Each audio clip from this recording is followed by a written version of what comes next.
accompli, le roi est déchiré, tout est accompli.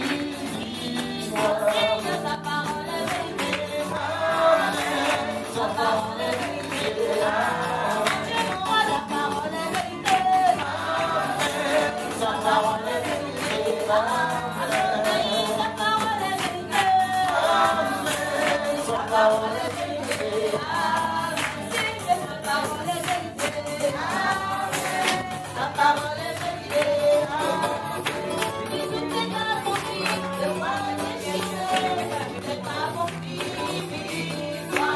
Tout est accompli, le roi est déchiré, tout est accompli, victoire. Tout est accompli, le roi est déchiré, tout est accompli, victoire. Tout est accompli, le roi est déchiré, tout est accompli, victoire. Seigneur, ta parole est vérité. Amen. Ta parole est vérité. Amen.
Le frère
vois complètement les paroles de l'Éternel qui sont en train d'être gravées avec le doigt de l'Éternel sur la table de ton cœur, cette heure-là.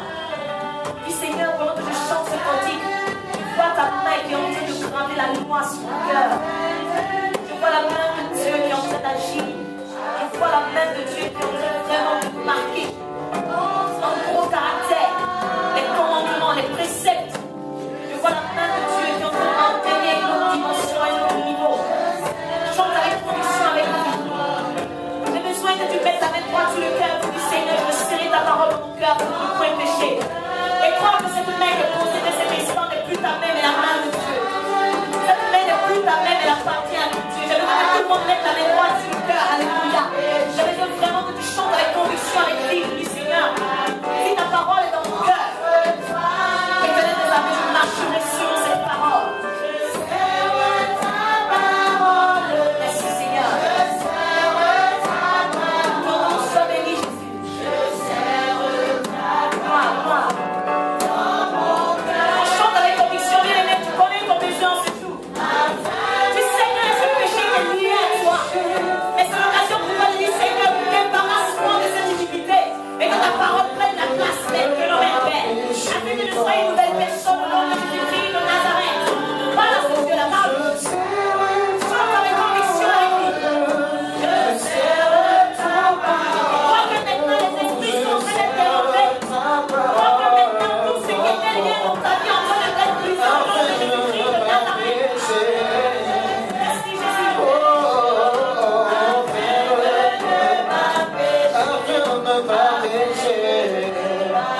Contre toi, Seigneur. Oh, je sais ta parole, Seigneur. Je sais ta parole, Seigneur. Je la serre contre mon cœur.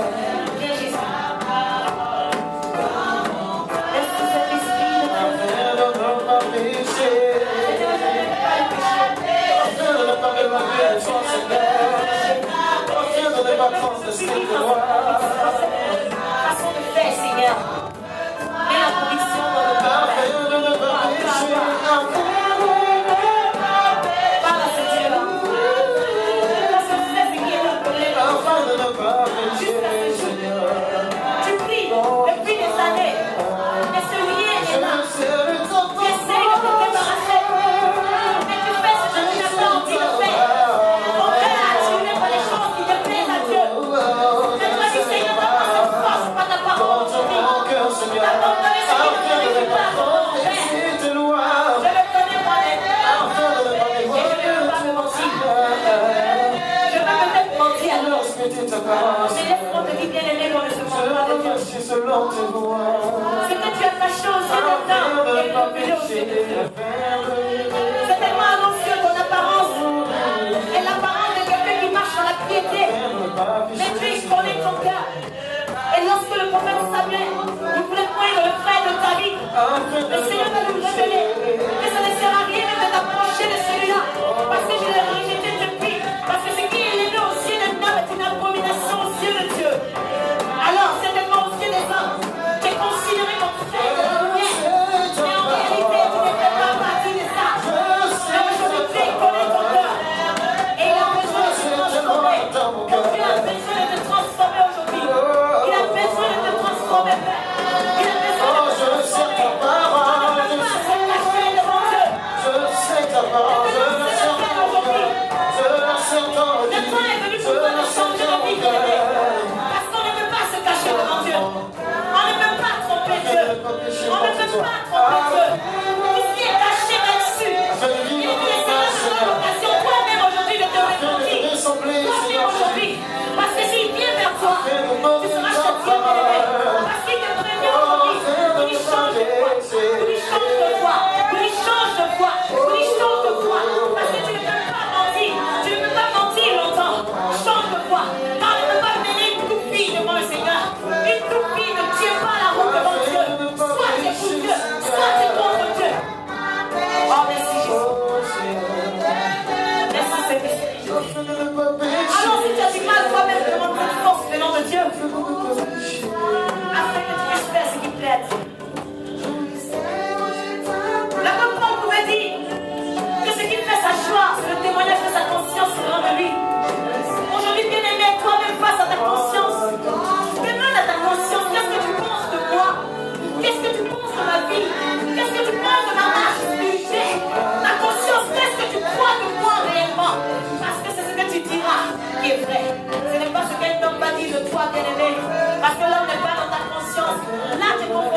conscience de bien-aimé. Alors, laisse ta conscience de témoigner du triomphe. Merci Jésus. Merci Saint-Esprit de Dieu. Que l'honneur soit pour toi. Que la gloire te vienne. Dans le nom de Jésus-Christ de Nazareth. Alléluia. Gloire à Jésus. Mesdames, vous savez, le Seigneur, il se révèle à nous. Il nous donne des avertissements. Alléluia. Dieu est très lent à la colère. Il nous dit arrête, arrête, arrête. Et quand tu ne veux pas écouter, il t'expose. Alléluia. Alors le Seigneur est en train de lancer un dernier appel. Nous demander de changer de voie. Nous demander de changer radicalement. Parce qu'un pied dedans et un pied dehors devant le Seigneur, tu es dehors pour lui. Tu ne peux pas prétendre être enfant de la lumière. Et on va voir les œuvres des ténèbres se manifester en toi. Il n'y a pas de rapport Bélial et Christ. Alléluia. Donc change de vie, bien-aimé. Vous savez, si le Seigneur même veut te contraindre, on ne sait pas comment. Il veut te mettre dans un état de maladie pour t'emmener forcément à lui obéir. Mais l'homme aime quand Dieu réagit par la force. Aujourd'hui, tu as le choix. Il n'est pas tard. Je dis, Seigneur, même si c'est difficile, aujourd'hui, le Seigneur veut travailler avec ta volonté. Vous savez, Dieu travaille avec la volonté de chacun de nous. Le Seigneur travaille avec notre volonté. Si tu n'as pas la bonne volonté, Dieu ne peut rien faire. Il te fait participant de ton changement. Alléluia. Alors aujourd'hui, le Seigneur a besoin, même si tu as une volonté comme un grain de sénévé, c'est bon pour lui déjà. Il a besoin vraiment que tu te mettes dans de très très bonnes dispositions. Et le reste, il le fera. Que celui qui a les oreilles entende ce que dit l'Esprit. Alléluia. Amen. On va prendre nos Bibles dans le livre de 1 Samuel chapitre 21.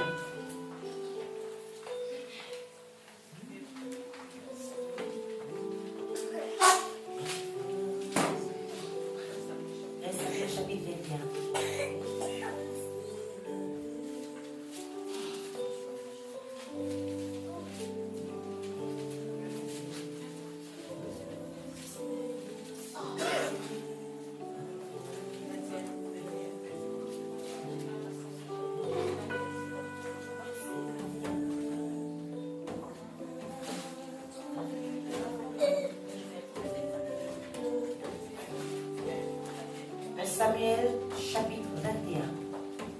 Je lis la parole de Dieu. David se rendit alors vers le sacrificateur Achimélec, qui accourut effrayé au devant de lui et lui dit: pourquoi es-tu seul et n'y a-t-il personne avec toi? 21. David répondit au sacrificateur Achimélec: le roi m'a donné un ordre et m'a dit que personne ne sache rien de l'affaire pour laquelle je t'envoie et de l'ordre que je t'ai donné. J'ai fixé un rendez-vous à mes gens. Maintenant, qu'as-tu sous la main? Donne-moi 5 pains ou ce qui se trouvera. Le sacrificateur répondit à David: je n'ai pas de pain ordinaire sous la main, mais il y a du pain consacré. Si du moins tes gens se sont abstenus de femme. David répondit au sacrificateur: nous nous sommes abstenus de femme depuis 3 jours que je suis parti, et tous mes gens sont purs. D'ailleurs, si c'est là un acte profane, il sera certainement aujourd'hui sanctifié par celui qui en est l'instrument. Alors le sacrificateur lui donna du pain consacré, car il n'y avait là d'autre pain que du pain de proposition. On avait ôté de devant l'Éternel pour le remplacer par du pain chaud au moment où l'on l'avait pris. Là, ce même jour, un homme d'entre les serviteurs de Saül se trouvait enfermé devant l'Éternel. C'était un Édomite nommé Bug, chef des bergers de Saül. David dit à Achimélec: n'as-tu pas sous la main une lance ou une épée? Car je n'ai pris avec moi ni mon épée ni mes armes, parce que l'ordre du roi était pressant. Le sacrificateur répondit: voici l'épée de Goliath le Philistin que tu as tué dans la vallée de Térébenth. Elle est enveloppée dans un drap derrière l'éphod. Si tu veux la prendre, prends-la, car il n'y en a pas d'autre ici. Et David dit: il n'y en a point de pareil, donne-la-moi. David se leva et s'enfuit le même jour, loin de Saül. Il arriva chez Achish, roi de Gath. Les serviteurs d'Achish lui dirent: n'est-ce pas là David, roi du pays? N'est-ce pas celui pour qui l'on chantait en dansant, Saül a frappé ses 1000 et David ses 10 000? David prit à cœur ces paroles et il eut une grande crainte d'Achish, roi de Gath. Il se montra comme fou à leurs yeux et il fit devant eux des extravagances. Il faisait des marques sur les battants des portes et il laissait couler sa salive sur sa barbe. Achish dit à ses serviteurs, vous voyez bien que cet homme a perdu la raison. Alléluia. Pourquoi me l'emmenez-vous? Est-ce que je manque de fou en Israël? Pour que vous m'emmeniez celui-ci et me rendiez témoin de ces extravagances? Faut-il qu'il rentre dans ma maison? Alléluia. Faut-il qu'il rentre dans ma maison? Je pense qu'on a lu le message et on ne sait pas trop de quoi il s'agit. Alléluia. Je vais faire un petit résumé de ce qui se passe. Alléluia.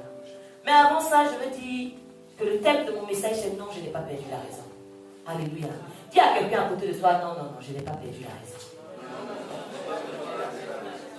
Et parle avec conviction, avec vie. Peut-être que tu as perdu la raison, comme tu n'es pas convaincu.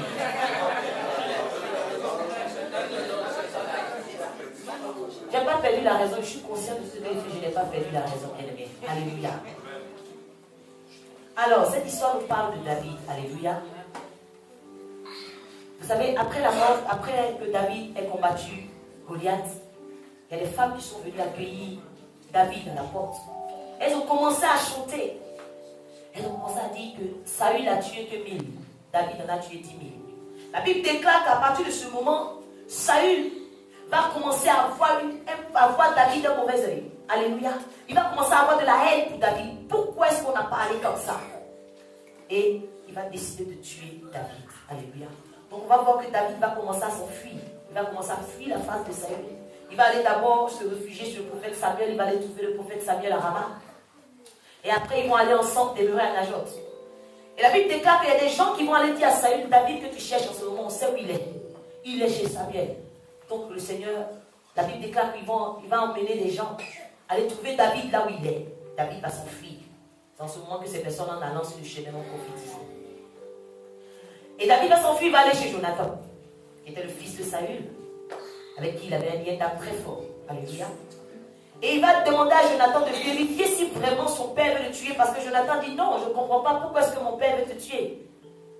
Il dit bon, essaye de lui demander, pose-lui 2-3 petites questions, et tu verras si vraiment ce que je suis en train de dire est réel. Et lorsque Jonathan a vérifié cela, ils avaient mis un plan en marche. Il dit bon, il y a un petit garçon qui va aller, va tirer des flèches. Si je lui dis que les flèches t'ont dépassé, il faut savoir que mon père veut te tuer. Alléluia. Et c'est ce qui a été fait, parce qu'effectivement le père voulait te tuer. Et toujours dans sa course, David va se retrouver maintenant à nord, vers le sacrificateur Achimélec. Alléluia. Et quand il va arriver, il fallait qu'il donne une raison de son arrivée. Il a dit, le roi m'a envoyé, c'était tellement rapide, il m'a envoyé vite fait. Personne ne doit savoir cela. Parce qu'il cherchait à se défaufiler, et le sacrificateur ne va pas avoir le discernement de savoir qu'il était en train de le tromper. Alléluia. Et c'est ainsi que nous avons lu ce que vous avez entendu. C'est la suite. Amen. Donc on est dans le message maintenant.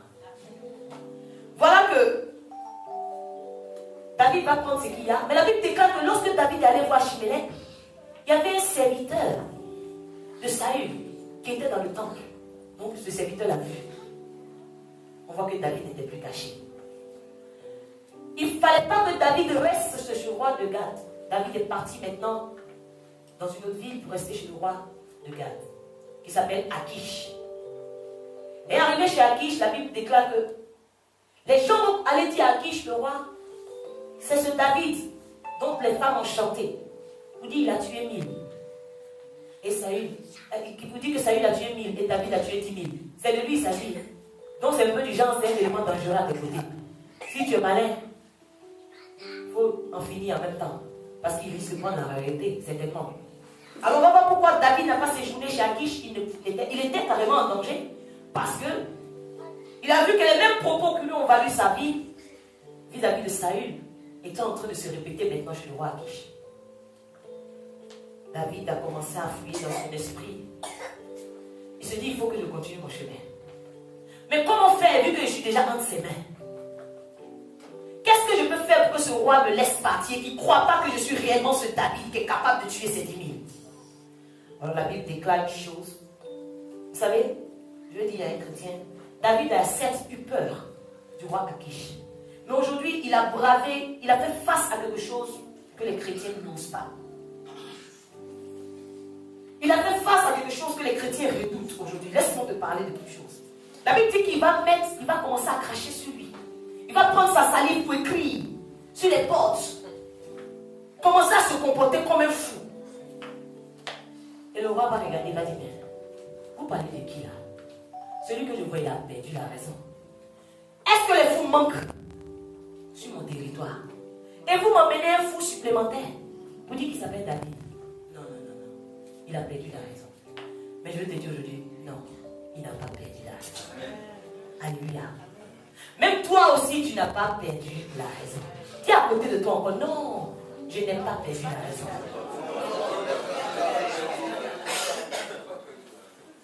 Alléluia. Je vais te donner un conseil bien aimé. N'aie jamais peur de te faire passer pour un fou. Je dis qu'il a eu peur d'Achish. Mais la plus grande peur qu'il a bravée, selon moi, c'est la peur d'être ridicule. Voilà le problème des chrétiens. Le chrétien a trop peur d'être ridicule.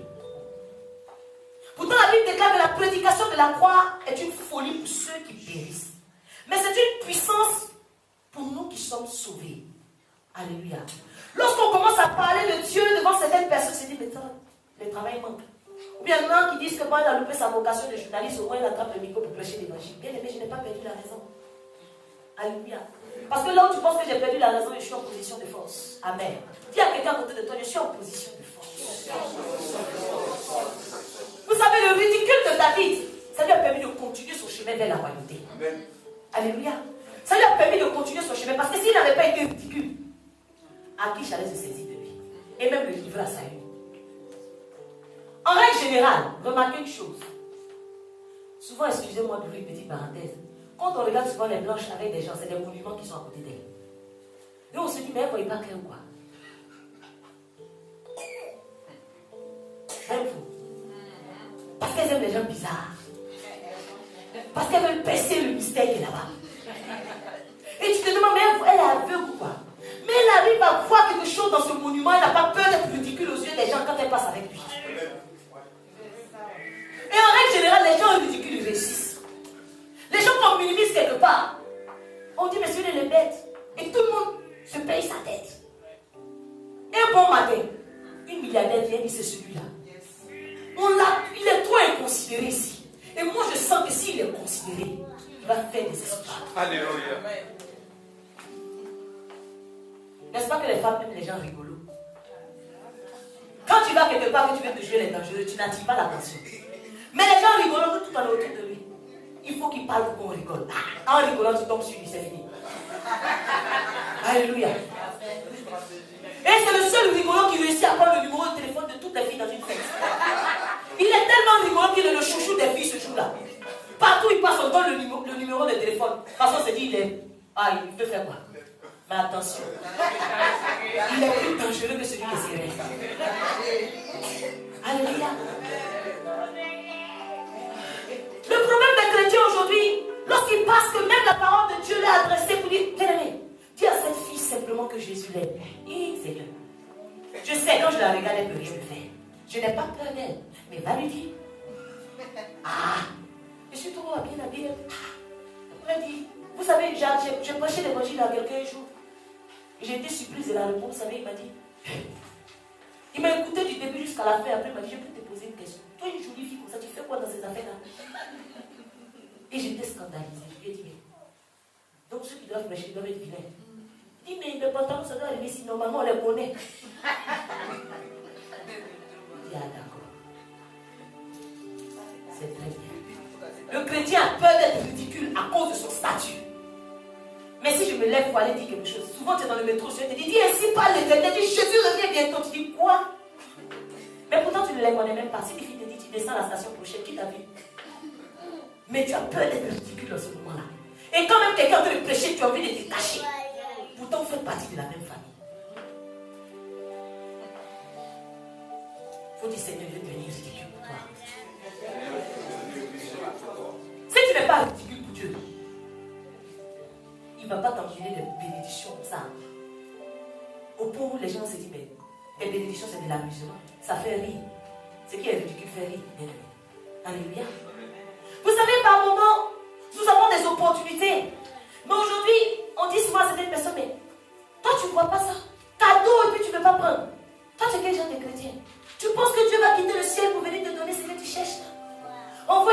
célibataire, certainement, lui présente une femme riche, tout ce qu'il faut. Il dit non, ça ne m'intéresse pas.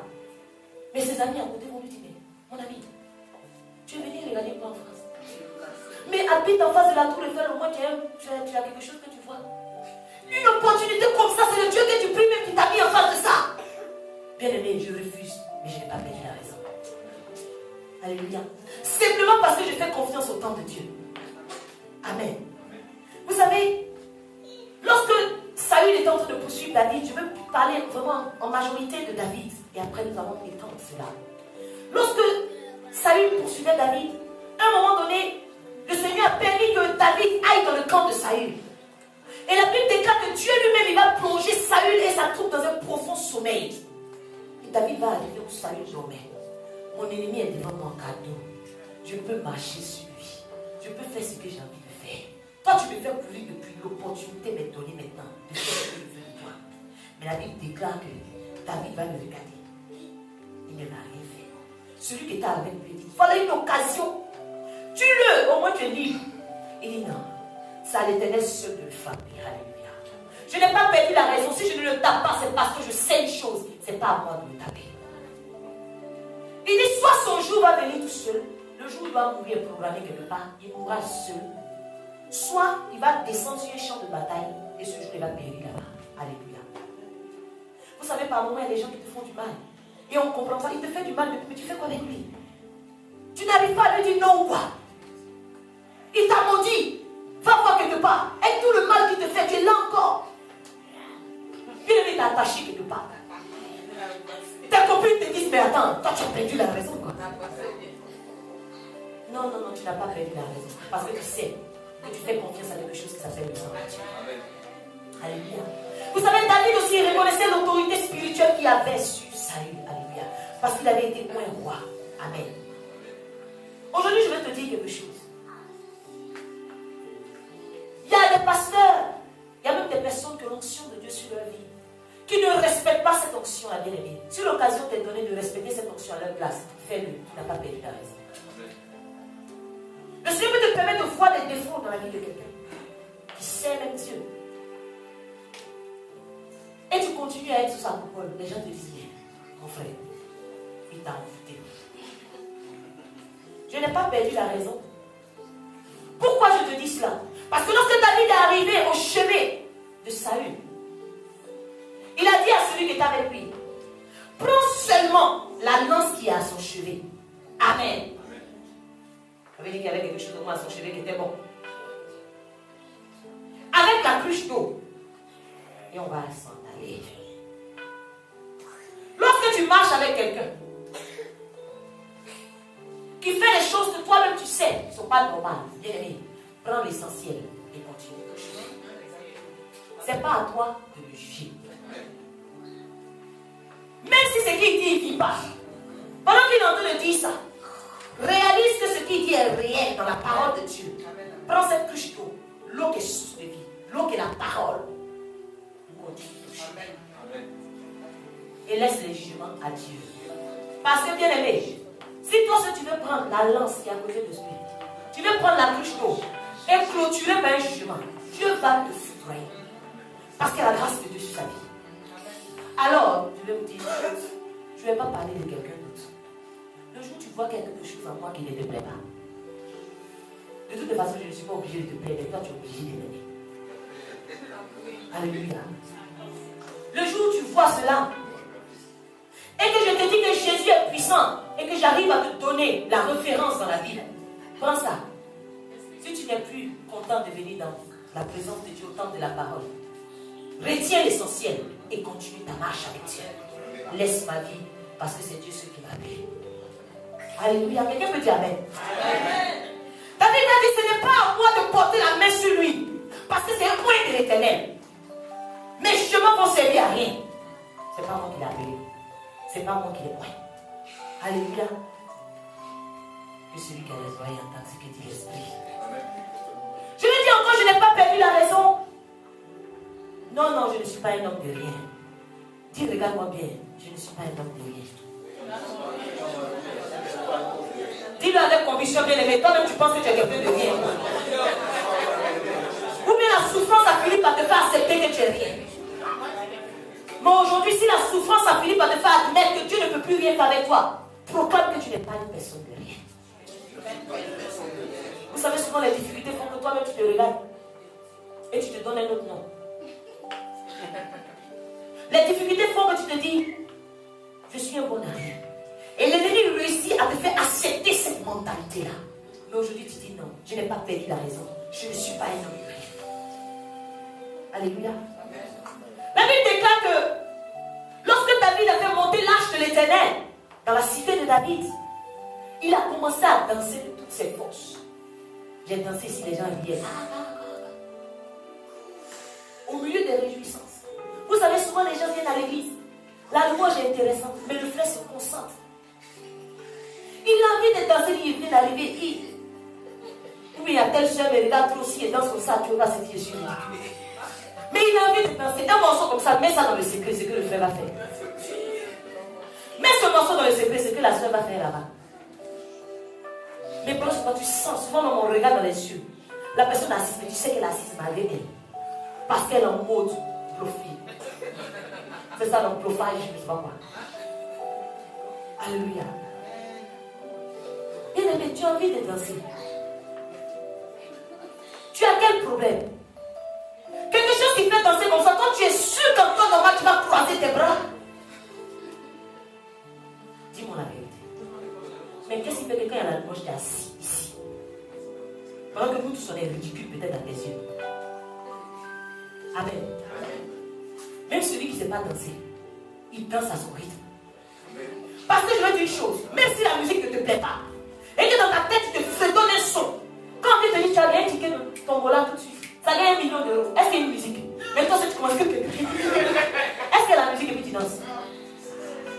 Bon, ça veut dire que tu peux être dans la présence de Dieu sans musique et bouger toi seul. Même si le son ne te plaît pas, le frère Emmanuel va à gauche quand tu es à droite. Ce qui est sur le Seigneur, c'est ce que tu es en train de faire. La Bible déclare que lorsque David a commencé à sauter, à gesticuler, danser de toutes ses forces, Michal, la fille de Saül, elle a regardé. Elle a trouvé qu'il s'est ridiculisé face à ses serviteurs et à ses servantes. Le mouvement de ta bouche attriste cet esprit en toi. Vraiment. David dit, toi tu trouves que je me suis ridiculisé devant les serviteurs et les servantes. Mais c'est devant l'Éternel qui m'a choisi. De préférence à ton Père. C'est devant ce Dieu-là que je suis en train de danser. Amen. Pourquoi? Parce que pendant qu'il dansait, il savait qu'il n'était pas n'importe qui. Il savait qu'il était le choix de Dieu. Et il savait qu'il ne dansait pas pour un homme, mais il dansait pour celui qui l'avait mis à part. La Bible dit que Dieu siège dans la louange et dans l'adoration de son peuple. Nous voyons des personnes qui siègent à la même table que Dieu pendant que nous louons le Seigneur. Mais même si tu assistes à ce spectacle, laisse-moi te dire que ce n'était pas un spectacle encore. Tu ferais mieux de venir danser pour que ton Dieu soit là. Bien aimé, lorsque tu danses pour 2 raisons. Tu danses parce que tu sais de là où Dieu t'a tiré. Si je veux être aussi ridicule, je peux aller me ridiculiser dans les boîtes avec les ridicules là-bas. Nous tous on parlera le même langage. Et je sais aussi où je vais, parce que j'ai un objectif. Ça ne me dérange pas de témoigner ma reconnaissance à mon Dieu. Par les pas de danse. Non pas témoigner la reconnaissance à un homme. Ce qui fait que lorsque David y dansait, il ne voyait même pas les serviteurs. Mais il voyait Dieu assis sur un siège en train de l'acclamer. En train de dire, continue de danser. Ça me fait du bien. Ta façon de reconnaître que je suis Dieu dans ta vie me fait plaisir. Alléluia. Donc, si tu as envie de danser, je dis vraiment que cette parole-là te libère. Tu n'es pas ridicule. Défoule-toi. La Bible dit que lorsque Paul et Silas ils étaient dans la prison, ils ont commencé à louer leur Dieu. Mais la louange était une clé quelque part qui est venue ouvrir les portes de cette prison-là. Souvent, tu viens dans la présence de Dieu. Ça peut être le message qui va t'apporter la délivrance. Ça peut être le message qui va t'apporter la solution. Mais souvent, dans la louange, les chaînes tombent. Et si Dieu avait programmé que les chaînes tombent dans ta vie la louange. Bien aimé, tu vas rester maintenant, tu es venu peut-être seul, mais cette fois-ci, on va te lier sur la chaise où tu es resté assis. Et tu risques de repartir avec la chaise comme ça, collée à toi, pour augmenter ta souffrance encore. Nous avons prêché juste sur l'importance de la louange et de l'adoration. Parce que le peuple ne sait pas louer Dieu. Pas parce qu'il ne sait pas danser, mais parce qu'il a peur d'être ridicule. Je n'ai pas perdu la raison. Alléluia. Je ne suis pas un homme de rien. Simplement parce que Dieu m'a choisi, m'a mis à part. Dis à quelqu'un à côté de toi. Alléluia. Alléluia. Souvent nous sommes face à une situation. Et on a l'impression qu'on a perdu la raison. Mais je dis non. Sur quoi je suis face, je suis confronté. Ce n'est qu'un petit problème. Alléluia. David pouvait dire devant Goliath, mais ce n'est qu'un seul homme. Alléluia. Vous le voyez géant. Mais il a toute sa tête, il réfléchit, il n'est pas un animal. Ce n'est qu'un seul homme, quelle que soit sa taille. Alléluia. Puis le laisse-moi te dire, problème reste problème, il n'y a pas de problème avec des dents. Eux tous, ils ont quelque chose de commun, c'est la solution. Peu importe la difficulté, la solution est là. Pour enrayer cela. Alléluia. Aujourd'hui, tu vas dire à quelqu'un, tu ne comprends pas mon attitude, je suis très sereine face à les difficultés que je traverse. Tu te dis, voilà quelqu'un qui est irréaliste. Tu as perdu la raison, mon ami. Souvent, on te dit, redescends sur terre. Toi, tu as pas des problèmes. Et puis, tu es là. Le Seigneur se pouvoir, tu sais. Moi, je fais ma part. Et je suis sereine. Ma façon de minimiser mes difficultés fait de moi quelqu'un d'inconscient souvent. Alléluia. Mais toi, on n'a pas payé le loyer, tu es là. Ça te dit rien, quoi. On n'a rien à manger, ça te dit rien. Tu es là depuis que tu pries quoi même. On ne voit rien. Depuis que tu vas à l'église, tu es devenu fou, quoi. On va manger la Bible ici. On entend tout ça. Tu te lèves le matin, tu pries jusqu'au soir. Tu penses qu'on va manger la Bible? Je n'ai pas perdu la raison, bien aimé. J'imagine un peu David en face de Goliath. Il regarde ce monsieur, ce géant. Et il prend son petit bâton dans la main. Il prend 5 cailloux. Goliath le regarde et dit, toi tu viens avec un bâton comme si tu vas taper un chien. Mais lui, bien sûr, je n'ai pas perdu la raison. Si je te vois comme un chien, je n'ai pas perdu la raison. Je sais de quoi je parle. Alléluia. Je veux dire quelque chose. Lorsque tu regardes quelqu'un que tu le considères, est-ce que tu peux le taper avec un caillou? Non. Si je te vois en oiseau, ces cailloux viennent prendre de toi. Mais si je te vois comme un adversaire, je vais me positionner en face de toi pour prendre tes gants. Amen. Amen. Lorsque tu minimises les situations, là où on s'attend à ce que tu prennes une épée, toi tu prends un petit caillou. Parce que tu dis Goliath, tu ne mérites même pas mon attention. Situation difficile, tu viens te présenter devant moi le premier jour de mon chien. Tu sais quoi? Je prends un caillou, je me débarrasse de toi vite fait et puis c'est réglé. On passe à autre chose. Goliath était un homme de guerre. Alléluia. Mais David, il a eu à faire la guerre des animaux. Amen. Donc un homme n'a pas fait quoi devant lui, quelle que soit sa taille. David regardait Goliath, il rigolait. Il se disait quelque part, moi j'ai dit pire. Continue ton cinéma. Que les gens pensent que j'ai perdu la raison. Moi seul je sais ce que j'ai fait. Moi seul je sais un peu les guerres que j'ai faites. Alors, traitez-moi comme un irréfléchi. Mais Goliath, tu n'es rien en face d'un ours ni un lion. Tu restes un homme. Peu importe ta taille. Alors apprenons souvent à voir les problèmes qu'on traverse comme ça. Apprenons à voir les difficultés qu'on vit de la sorte. Vous dites là en ce moment, nous on a fini la course avec ceux qui sont à pied. On attend les chevaux pour commencer à courir derrière nous. Donc, tu es trop petit pour m'essouffler. Tu sais, tu as un problème 7. En ce moment, tu n'es pas à l'ordre du jour. Quand on croit que j'ai perdu la raison, c'est pas grave. Mais j'ai perdu. Alléluia. Je veux dire à quelqu'un, je n'ai pas perdu la raison simplement parce que j'accepte la volonté de Dieu. Souvent, quand il y a des situations qui t'arrivent, que tu dis de toutes les façons, c'est Dieu qui a fait. J'accepte. Aux yeux de ses amis, Job était comme quelqu'un qui avait perdu la raison. Tu rigoles quoi? Ce Dieu-là t'a dépouillé, tu as la gale, tu as tout. Ça te démange tellement que tu prends des tessons de bouteilles, tu te grattes avec ça. Toi, tu continues à dire que le Seigneur a donné la reprise. Tu continues à dire que mieux tu es né, mieux tu vas retourner. À aucun moment tu dis quelque chose, sa femme dira, maudis-moi ce Dieu et puis on avance s'il te plaît. Parce que là, tu commences à me fatiguer par ton attitude. Je n'ai pas perdu la raison. C'est juste que j'accepte la volonté de Dieu. Il y a des personnes qui connaissent la volonté de Dieu, ils savent ce que Dieu a dit. Mais ces personnes n'ont pas accepté. Donc quand c'est comme ça, tu vas ça et là. Laisse-moi te faire comprendre que tu vas tourner, tu reviens au point de départ. Et Dieu, il te regarde. Parce que ce qu'il a déjà dit, fatigue-toi, jeûne si tu veux.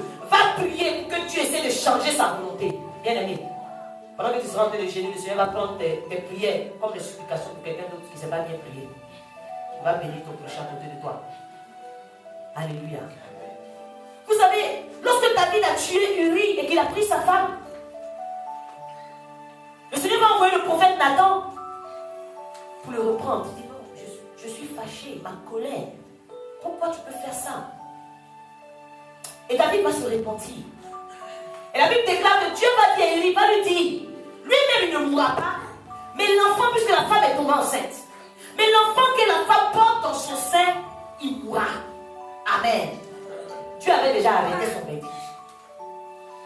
Et la Bible déclare que peu de temps après, l'Éternel va frapper l'enfant d'une maladie dangereuse.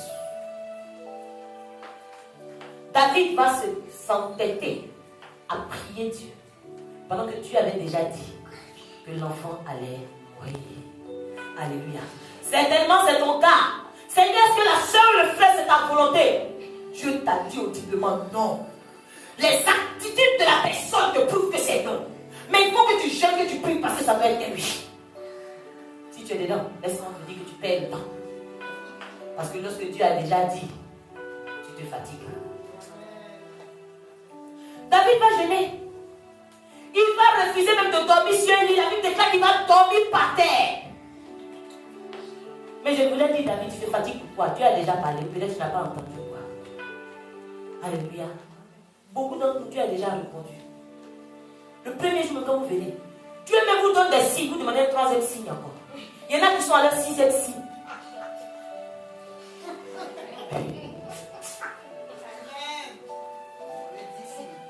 C'est pas possible, Seigneur. S'il me salue, que mon cœur fasse tout. Ton cœur fait tout 2 fois même. Tu dis, Seigneur, c'est ta volonté. Il dit, c'est pas ma volonté. Mais tu t'entêtes pourquoi?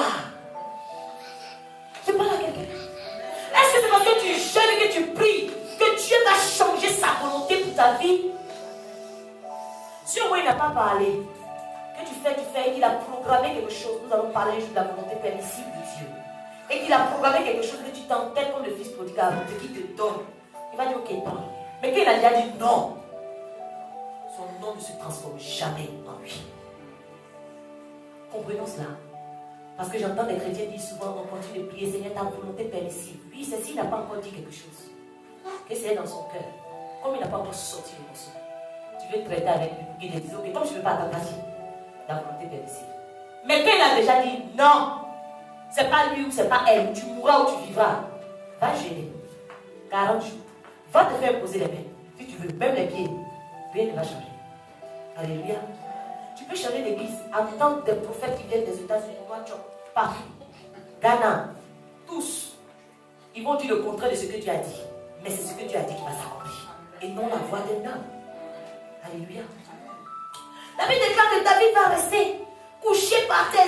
Les anciens vont venir dire, mais lève-toi. Non, non, non, non, il ne veut rien manger. Parce qu'il s'est dit, ah, en faisant ça, peut-être que Dieu va changer. En faisant ça, peut-être que Dieu va faire quelque chose. Mais c'était mal connaître de cet esprit parce qu'il avait déjà parlé. Vous savez, souvent, nous faisons des songes. On voit la même chose 2 fois. On continue. Please, renverse. La Bible déclare, vous pouvez prendre dans Genèse chapitre 41, verset 32, que lorsque tu vois une chose 2 fois, la même chose, c'est que c'est déjà arrêté le verdict. Parce que lorsque Pharaon a eu son songe, Joseph lui a dit, tu as vu la chose 2 fois, c'est que Dieu a déjà arrêté le verdict. Et puis il va se hâter de l'exécuter. Vous pouvez vérifier dans Genèse chapitre 41, verset 32. Alléluia. Tu te couches aujourd'hui, Seigneur. Si je dois partir là-bas, montre-moi.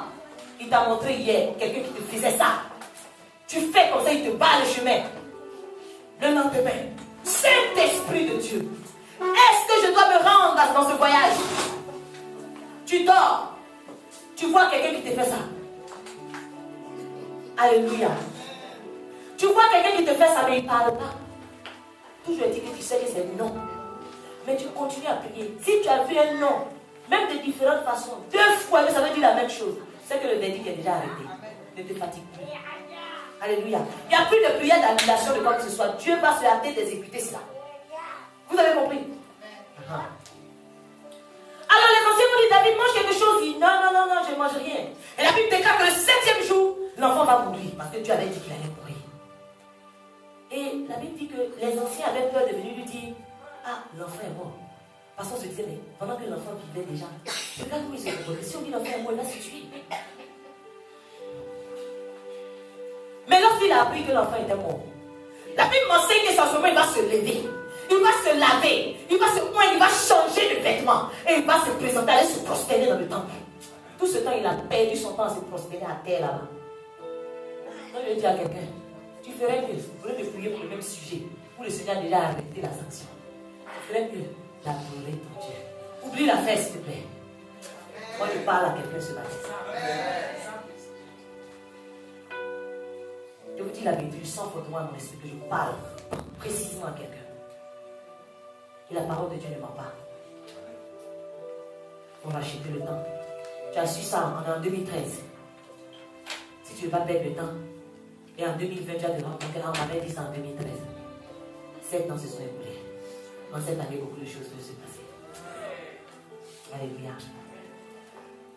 Alors la Bible dit que lorsque David va se comporter comme ça, les gens ne vont rien comprendre. Ils vont dire, mais maintenant que l'enfant est mort, tu te lèves, tu commences à adorer Dieu, quelque chose, peut-être que tu t'es fâché même avec lui, tu commences à te prosterner devant lui. Alors David va leur dire une chose. Il va dire maintenant que l'enfant est mort. Ça veut dire qu'il a accepté la volonté de Dieu maintenant. Est-ce que le jeune peut revenir s'il pleure? L'enfant, est-ce qu'il peut revivre si je gêne encore? Alors je vais dire à quelqu'un, accepte maintenant la volonté de Dieu parce que ton jeûne de 40 jours ne peut pas faire venir le mec qui est parti depuis longtemps. Ton jeûne de 40 jours ne peut pas accélérer le processus de divorce avec sa femme parce qu'il t'a promis le mariage. Vécu. Parce que pendant que toi aussi tu es prosterné en train de vouloir le mari de quelqu'un, la femme est plus prosternée que toi. En train de dire, Seigneur, protège mon mari et fends le crâne de mes ennemis. C'est la vérité. C'est ça. Avec Dieu, celui qui touche à mon époux va mourir 48 heures après. C'est la vérité. Donc même s'il te plaît, il faut mettre ton regard ailleurs parce que tu dois avoir une vie. Amen. Alléluia. Alors je continue mon message. David m'a dit que je jeûnais parce que je pensais que l'Éternel allait avoir pitié de moi. Amen. On dirait que ça vous choque, mais il y avait des vues ici. Oubliez le sujet. Si c'était un de tes sujets de jeûne dans la semaine, je vais te donner des sujets. C'est mieux parce que ça ne va pas aboutir. La sanction est déjà arrêtée. C'est jusqu'à la mort. Alléluia. Yeah. Amen. Alors la Bible dit que lorsque David va accepter la volonté de Dieu, le Seigneur va lui donner maintenant d'aller vers sa femme pour la consoler et elle va concevoir Salomon. Amen. Voilà comment est-ce que Salomon est né. Avant Salomon, voici ce qui s'est passé. Donc toi qui veux voir les beaux jours, toi qui veux voir la gloire de Dieu, il ne faut pas te limiter à ce que tu es en train de vivre présentement pour te dire que tout est terminé. Parce que si tu acceptes ce que tu es en train de vivre, tu dis Seigneur, ok, j'accepte que ce n'est pas ta volonté, je vais passer à autre chose. Salomon est quelque part, il t'attend. Le Fils de la gloire, il t'attend. Celui qui va faire que le nom du Seigneur va être proclamé à perpétuité, il est quelque part, il t'attend. Simplement. Parce que quelqu'un qui a perdu la raison, ce n'est pas grave. Parce que tu vas accepter la volonté de Dieu. Alléluia. Je veux dire encore que je n'ai pas perdu la raison parce que moi seul je sais ce que Dieu m'a dit.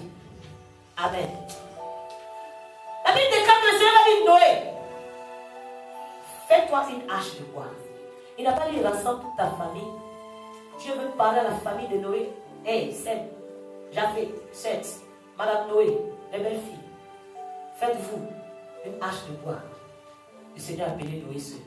Alléluia. Il m'a dit, tu vas disposer cette hache en cellules. Tu prendras 300 coudées de largeur et 300 coudées de longueur et 50 coudées de largeur. Alléluia. Et tu vas faire une seule fenêtre. Normalement, quelqu'un qui est normal, un gros bateau comme ça, qui a 3 niveaux, Une seule fenêtre, on va étouffer là. Alléluia. Il y en a qui vont venir t'aider pour te dire non, Dieu s'est trompé, il fallait 2 autres fenêtres quelque part. Pour aider Dieu, parce que Dieu a mal fait. Non, bien aimé. Moi je fais selon les dimensions du Saint-Esprit. Même si ça paraît stupide, laisse-moi te dire que je n'ai pas perdu la raison. Parce que c'est à moi ce que Dieu a parlé. Personne n'était témoin. Alléluia. Vous savez, lorsque Noé est entre les fesses, il n'y avait pas d'eau. Certainement, même sa femme devait se cacher pour tuer. Là, mon mari est arrivé à un autre niveau là. Ses enfants devaient se dire, ouh, on savait que tu étais intègre, mais ça, on n'a pas encore vu. Nous tous, comment tu as fait pour faire couler ton tâche sur le sol ici, on va voir. Noé savait ce que Dieu lui avait dit. Il a continué à parler pour un fou. Certainement, les fils des géants passaient auprès de lui. Voilà un fou encore. Tu ne vas même pas faire une petite pirogue, tu as fait ce sur un niveau. Déjà, une petite pirogue va difficilement circuler dans le sable ici. Il n'a pas perdu la raison, lui seul sait ce que Dieu lui a dit. Alléluia. Les gens le voyaient bizarrement. Certainement, on te regarde bizarrement. Parce que tu commences à parler de Dieu. Mais sors de cela. Mais lui, là, lui aussi. Du jour au lendemain comme ça. On est ensemble ici. Toi, tu es devenu pécheur un jour. On est ensemble. Tu as changé de vie. Depuis quand? Ah, même si Dieu appelle, c'est pas comme ça. Ma soeur, ton changement peut être automatique comme ça. Toi, si tu sais, le jour où tu voulais prendre ta dernière cigarette, Dieu a dit dépose. Toi, si tu sais pourquoi tu as arrêté. Mais tu ne peux pas parler aux gens, te dire, oh, tu fais semblant, ma chère. Dans le secret, tu fais ça. Bien aimé, tu n'as pas perdu la raison. Accepte de parler une fois. Parce que toi, si tu sais ce que Dieu t'a dit. Alléluia. C'est normal que les gens ne comprennent pas ton attitude. Non? C'est tout à fait normal. Simplement, vous savez pourquoi? Parce qu'il n'était pas là quand Dieu te parlait. Il n'était pas là quand Dieu te donnait l'attitude à suivre. C'est normal qu'on ne comprenne pas. Parce qu'on vient d'arriver. Alléluia. Je me dis encore que je n'ai pas perdu la raison, mais j'ai juste fait un choix. Dis à quelqu'un, j'ai juste fait un choix. Vous savez, si je vois une flaque d'eau ici, je peux décider de sauter. Ou décider de sauter là-dedans. Tout dépend de moi. N'est-ce pas?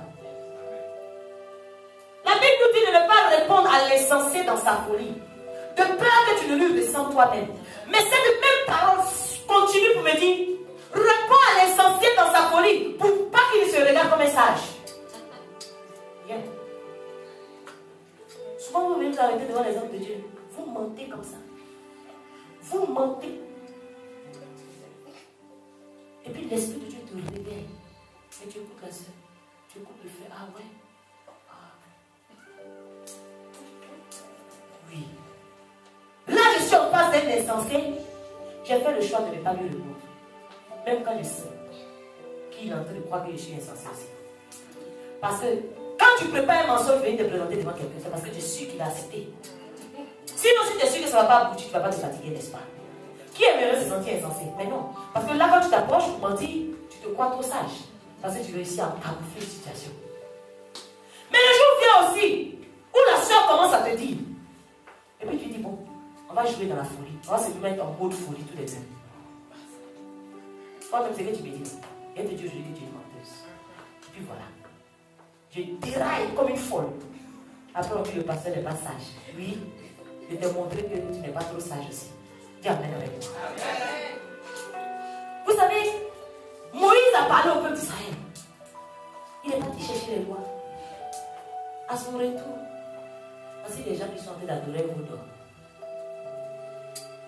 Vous faites tous les jours, je ne parle pas. Tous les jours, vous persécutez mon Dieu, je ne dis rien. Le Seigneur dit, vous avez le courroie, je ne dis rien. Là, quand vous pensez que vous êtes trop insensé, moi je vais vous montrer que je suis plus fou que vous. Voilà la table, il casse. Il a cassé. Et j'ai dit, mais Seigneur, à aucun moment on voit Moïse se repentir parce qu'il a cassé les tables de la loi. Donc ça veut dire que Dieu même avait accepté ça. Bien regardé. Parce que lorsque Moïse va se repentir, il va se repentir pour le peuple qui a fait que Dieu s'est irrité. Le Seigneur va dire, bon viens, je vais te redonner encore. Si vraiment le fait qu'il avait cassé les tables de la loi avait offensé réellement Dieu, je pense que ça allait être la raison pour laquelle il n'allait pas voir Canaan. Il n'allait pas rentrer à Canaan. Regardez un peu quelqu'un qui va taper le rocher au lieu de parler au rocher par rapport à quelqu'un qui va casser de ses propres mains les tables de la loi. La Bible déclare qu'il va briser ça là. devant la montagne. Alléluia. Ah.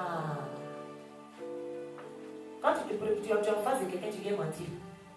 Moi, je vais déverser ma folie devant Dieu. Je viens briser ton secret là-bas. Je casse tout devant la montagne. Et après, c'est toi qui as affaire à lui. Alléluia. Et je dis, mais Seigneur, pourquoi tu n'as pas puni? Parce que ce qu'il a fait est quand même grave.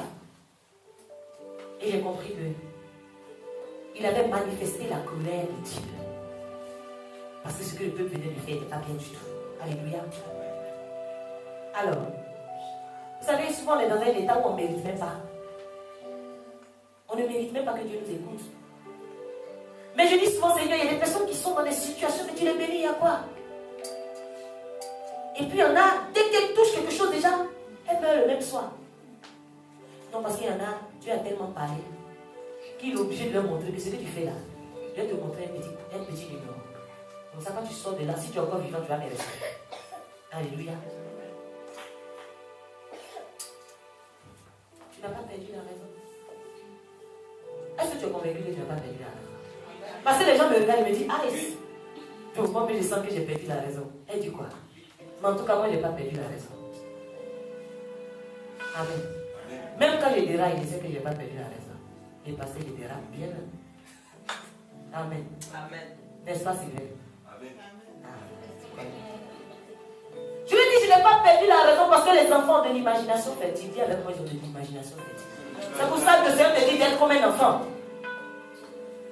Tu laisses un enfant avec ton portable ici. Si tu n'as pas l'œil sur lui, il va te casser la batterie. Pourtant, toi-même, tu ne savais pas ouvrir. Les enfants ont de l'imagination fertile et on les minimise. Alléluia.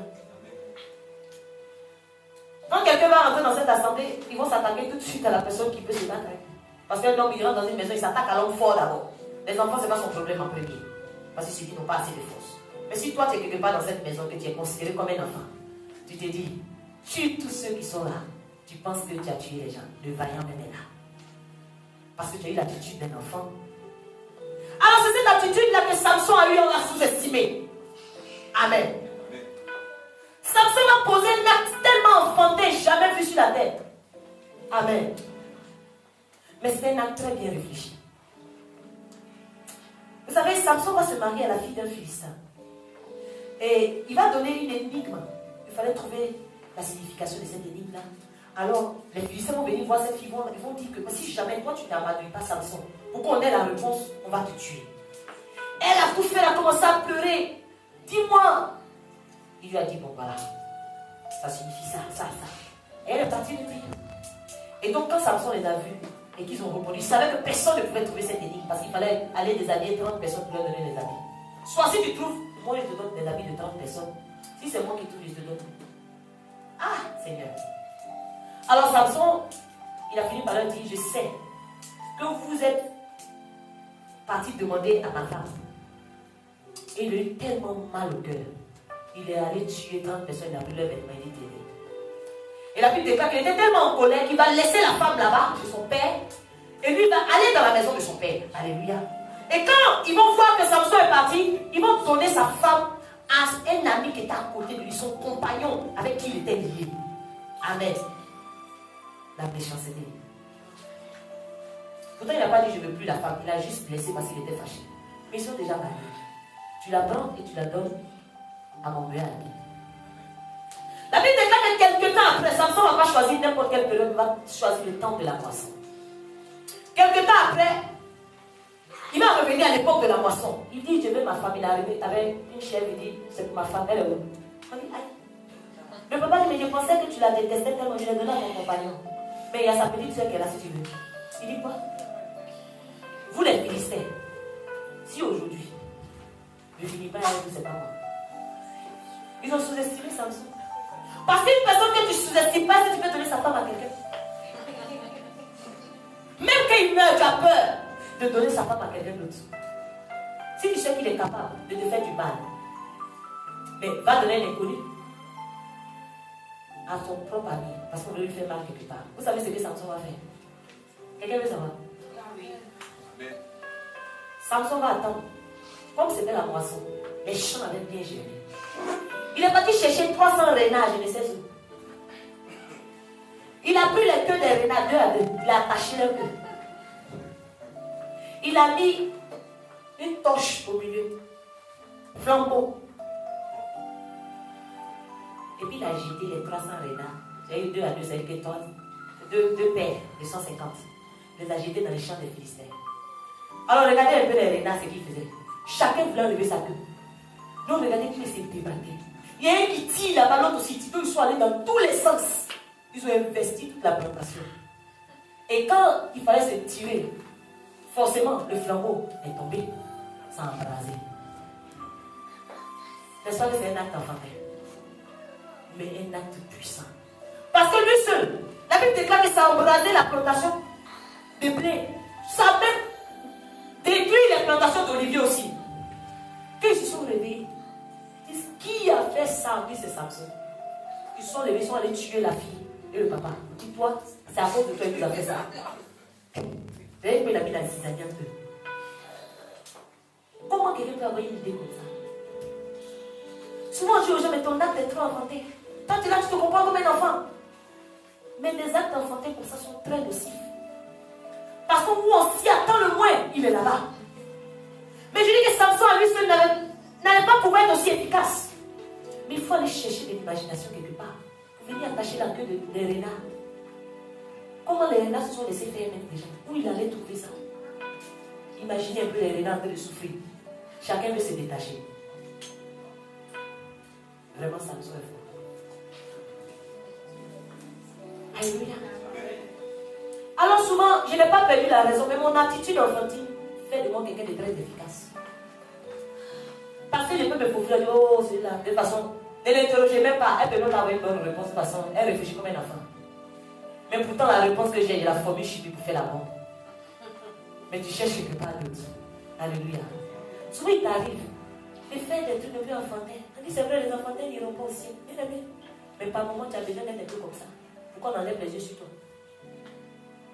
Parce que trop sérieux, souvent, ça attire beaucoup de regards. Tu ne peux pas être efficace. Donc il faut que tu aies des stratégies. Revenez par le Saint-Esprit lui-même. Dis amen avec moi. Alléluia. Je n'ai pas perdu la raison, mais c'est une affaire d'étudier à quelqu'un à côté de toi. Les femmes là, ils ont ça. Les hommes aussi disent. Vous savez, je n'ai pas perdu la raison, mais simplement parce que mes vertus ont du mal à être cachées.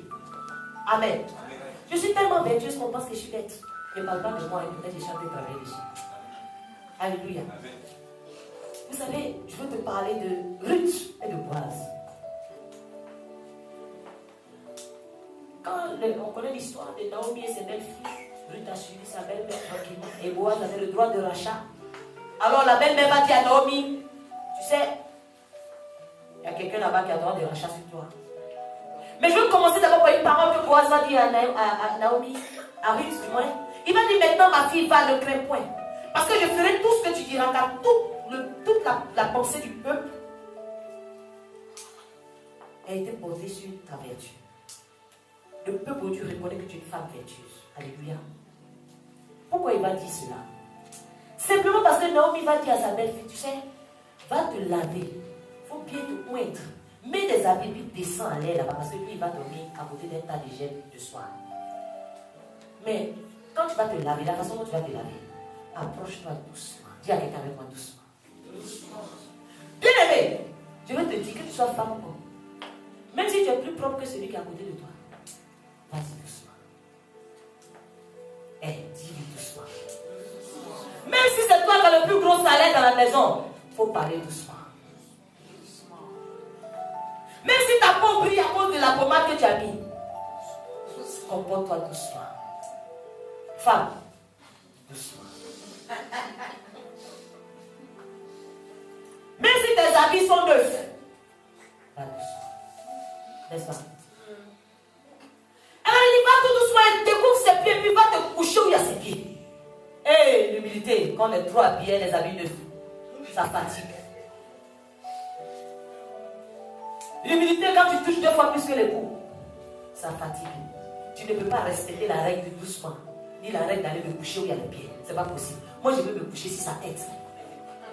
Et je veux parler fort. Mais doucement. Alors la Bible déclare que dans la nuit, tu vois quelqu'un qui est plié en quatre. La nuit, la Bible dit que Boaz, il va vouloir tirer ses pieds, il va sentir qu'il y a quelqu'un qui est là où il y a ses pieds. Il va dire, mais tu fais quoi là? C'est qui ça? Elle va dire, je suis ta servante. Alléluia. Donc une servante, c'est quoi? C'est une aide. À la base, c'est celui que la femme est une aide. Alléluia. Celui qui aide, il doit être disponible. Alléluia. La servante, c'est quelqu'un qui sert. Amen. Donc quand monsieur a envie d'être servi, même si ce n'est pas de bonne humeur, sert. Amen.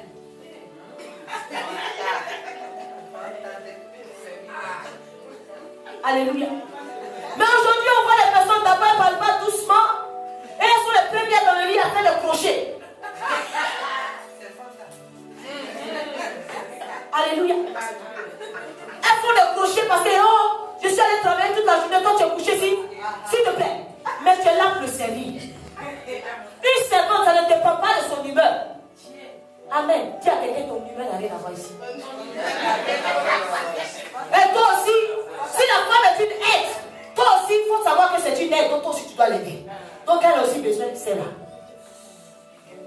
Alléluia. Vice versa.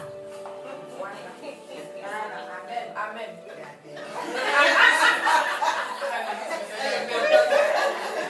Alléluia. Elle va lui dire que, étant ton aile, hey, mon serviteur, étant ton aile sur moi, quand tu as le droit de rachat.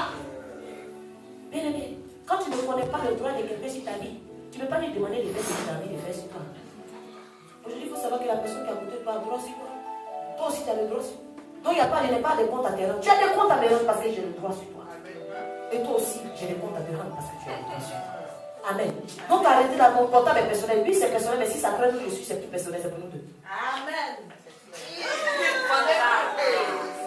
Alléluia. Alors, quelque chose qui est personnel, tu gardes ça dans ta poche. Parce qu'à partir du moment où ça traîne dans la maison, c'est pour nous de la maison. Amen. Donc, tout ce qui traîne, ça nous appartient. C'était une parenthèse. Alléluia. Amen. Parce que ce n'est pas tous les portables qu'on voit comme ça traîner. Surtout dans la maison de Noël, ça ne traîne pas. Alléluia. Alors, Boaz va dire, ma fille, vraiment, tu n'as pas cherché quelqu'un de jeune, ni riche, ni vieux. C'est pour dire quoi? Aujourd'hui, souvent, vous voyez certaines personnes qui prennent des maris. Le monsieur même n'a rien. Tout le monde se lève et dit, tu as fumé ou quoi? Tu ne vois pas vrai? Il va te donner quoi, lui, là? Non, non, non, je n'ai pas perdu la raison. Laisse-moi comme ça avec mon pauvre, je sais où on s'en va. Je n'ai pas perdu la raison. Laisse-moi, même s'il a 10 ans de moins, bien aimé, laisse tomber. Moi, je vais essayer de le vieillir. Lui va me rajeunir et puis on avance.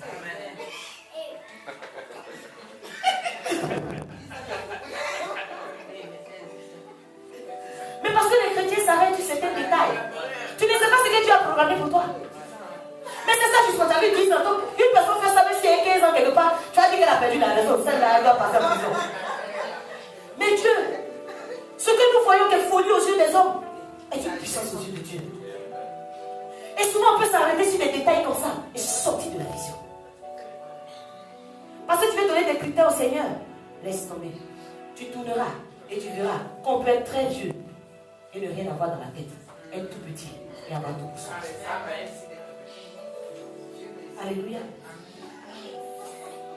Souvent on te dit, mais tu es trop insensé, c'est lui qui te donne rien, puis il parle, tu dis rien. Bien aimé, si je me tais, je n'ai pas perdu la raison. Mais c'est une question de vertu. Il faut que je démontre mes vertus. Si je me tais, ce n'est pas que j'ai perdu la raison. Je connais mes droits. Alléluia. Si je me tais, ce n'est pas que j'ai perdu la raison. Parce que je sais que je dois aller quelque part. Alléluia. Je veux te dire que je n'ai pas perdu la raison. Simplement, je me comporte comme ça parce que j'aime la vie. J'ai envie de vivre, je n'ai pas envie de mourir.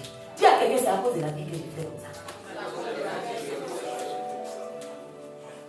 Alors le Seigneur va parler au sacrificateur Élie, auprès duquel Samuel il exerçait. Alléluia.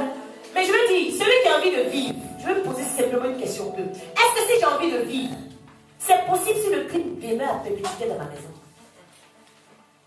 Je dis que je veux vivre et puis le péché à ma porte.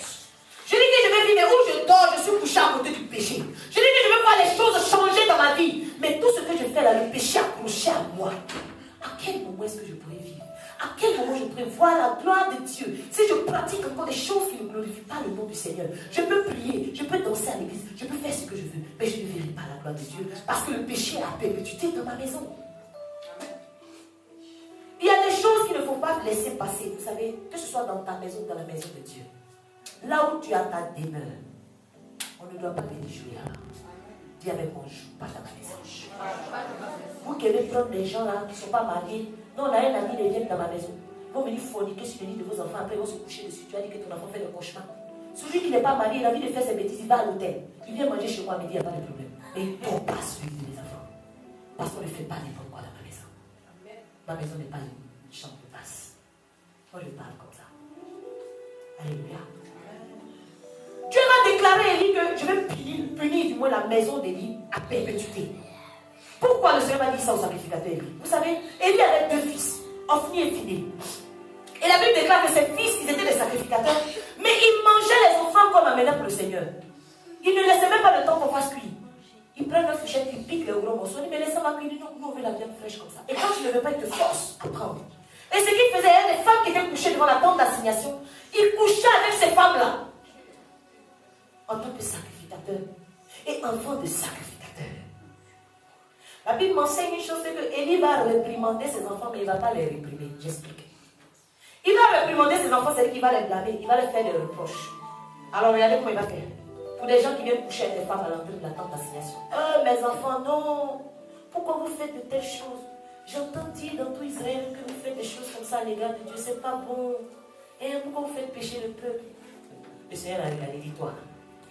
C'est comme ça que tu le parles. Ok. Le crime va pas s'éloigner de ta maison. Alors la Bible dit qu'Israël va partir en bataille avec les Philistins et ils vont perdre. Alors ils vont décider d'aller chercher l'âge de l'Éternel à Silo.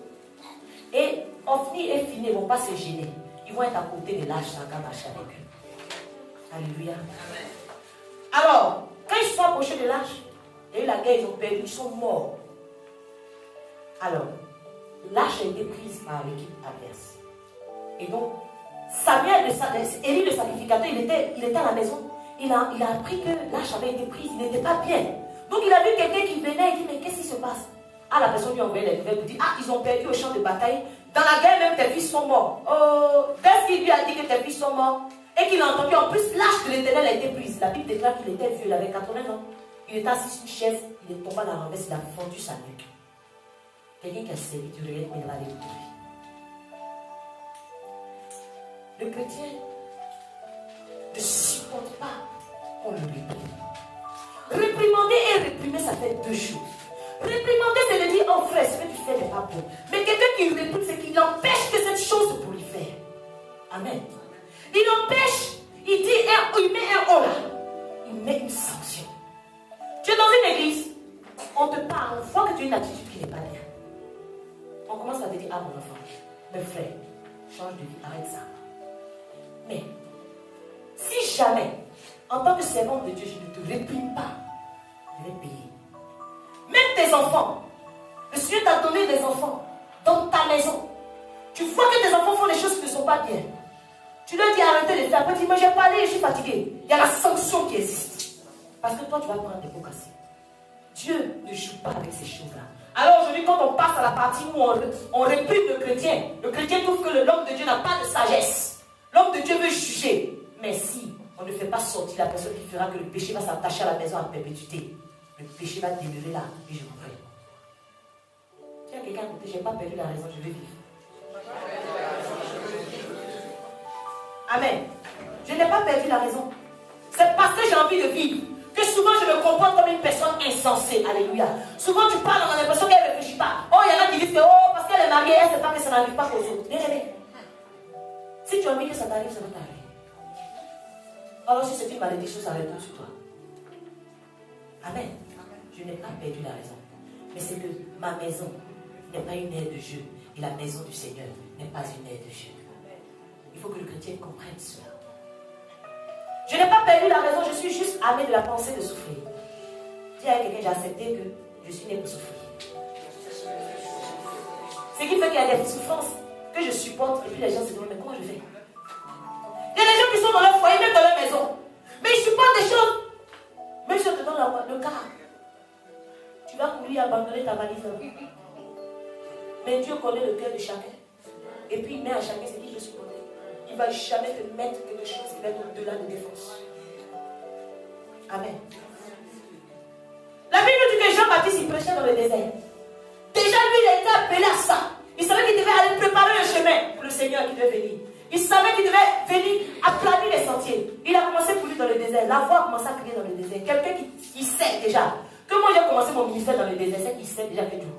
Ça va être facile comme celui qui fait ça à Canaan. Amen. À partir du moment où tu sais ce que Dieu t'a dit, par où tu dois commencer? Tu dois t'armer de la pensée de souffrir. Alléluia.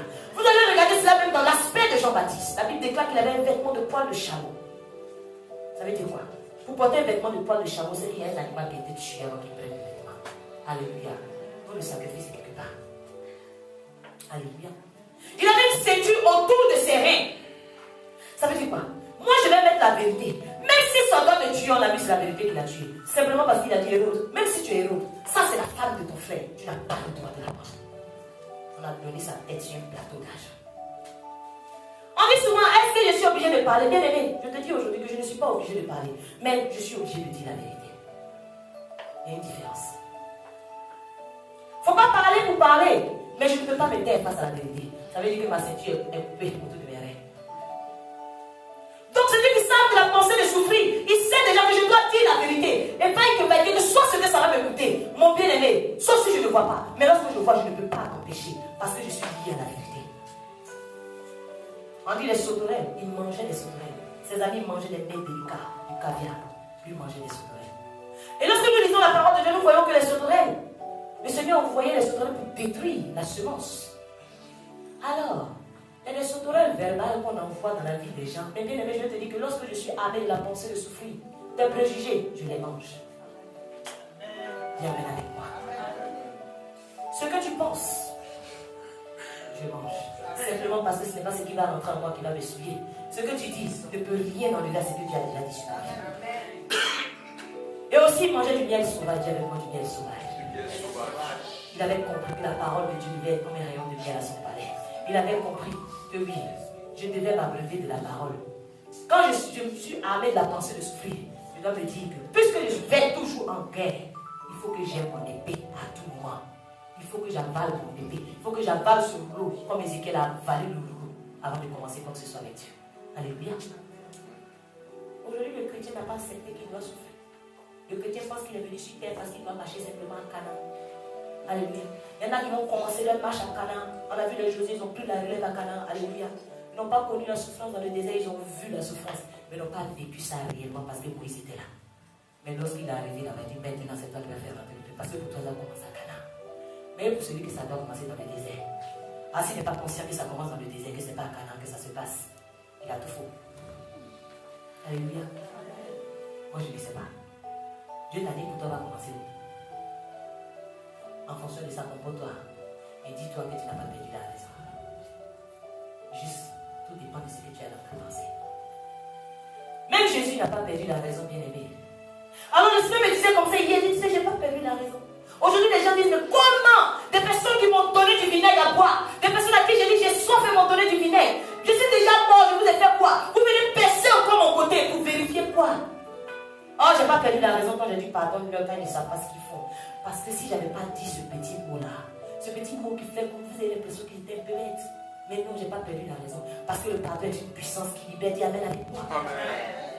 Il fallait que je libère la vie. Lorsque je disais pardonne-leur quand ils ne savent pas ce qu'ils font, j'étais en train de libérer la vie. Et j'ai accompli ainsi ma mission. Je n'ai pas perdu la raison. Lorsque quelqu'un me gifle sur la joue droite et que je tends ma joue gauche, ce n'est pas parce que je suis belle, simplement parce que j'ai envie de me libérer et permettre de ce que toi tu ailles à une autre dimension. Alors Jésus n'a pas aussi perdu la raison lorsqu'il est rentré dans le temple, il a commencé à chicoter. Et il s'avait pris au vendeur des pigeons. C'est les pigeons qui s'envolent. On ne sait pas où ils sont. Il y avait beaucoup de marchands, d'échangeurs et tout ça. Mais Jésus a renversé la table des vendeurs de pigeons, particulièrement. Il avait quoi avec les vendeurs de pigeons? Vos pigeons passent le temps à s'envoler. Aujourd'hui, je m'envole dans le temple de la parole. Demain, je suis au temple de je ne sais quoi. Bien aimé, si tu veux t'envoler comme ça. Ah oui. Une façon de se comporter, les chrétiens pigeons aussi. On se comporte comme ça, on n'a pas perdu la raison. Mais c'est simplement parce qu'on doit avoir l'attitude de pigeon aussi avec toi. Pour que tu saches que tu n'es pas le seul qui sait s'envoler. Parce que moi, j'ai l'aigle, je m'envole comme l'aigle. Toi, tu es un pigeon à côté d'un aigle, c'est vrai. Alléluia, alors dis encore une fois, vraiment, je n'ai pas perdu la raison. Mais il faut que je comprenne ce que tu attends de moi. Parce que quand tu sais que tu n'as pas perdu la raison et que tu as compris ce que Dieu veut de toi, tu ne perds pas ton temps pour te justifier. Parce qu'il faut que quelqu'un te voit comme un fou bien aimé. Tu ne peux rien changer. Quand quelqu'un te voit comme un fou, tu resteras fou à ses yeux. Et souvent même c'est tant mieux. On a vu ici, personne n'a pu changer ce qu'Akish avait vu. Il a dit la vie de David comme un fou. Même si on lui avait donné la photo de David en train de terrasser pour bien. Mais ce qu'il avait vu était trop pour lui. Alléluia. Nous allons nous tenir debout réellement, bien aimé. Je ne sais pas dans toutes ces choses, je ne sais pas où tu te situes. Je ne sais pas où tu te situes réellement. Peut-être qu'il te manque la pensée d'accepter la souffrance parce que tu te dis Dieu est contre toi. Lorsque la souffrance se présente à toi, tu dis que c'est parce que Dieu est contre toi. Mais aujourd'hui, il faut que toi-même, si l'ennemi t'avait fait vivre certaines choses et que tu avais accepté que tu étais quelqu'un de rien, si l'ennemi t'avait fait accepter que tu étais quelqu'un qu'on n'avait jamais considéré, il y a des personnes qui vivent comme ça, elles se minimisent elles-mêmes, ne sont pas sûres d'elles, parce qu'elles se disent qu'elles ne peuvent pas arriver à un autre niveau. Quand elles voient des gens dans une voiture, elles se disent ouh, la voiture est jolie, moi je ne peux jamais monter là-bas, bien aimé. Laisse-moi te dire que tu n'as pas perdu la raison lorsque tu commences à dire cette MLM m'appartient. Tu n'as pas perdu la raison. C'est que tu as la clé, mais tu n'as pas encore vu, c'est tout. Alléluia. Tu n'as pas perdu la raison. Alors si tu avais arrêté de rêver parce que les gens avaient brisé ton rêve, bien aimé, sache que tu n'es pas un insensé.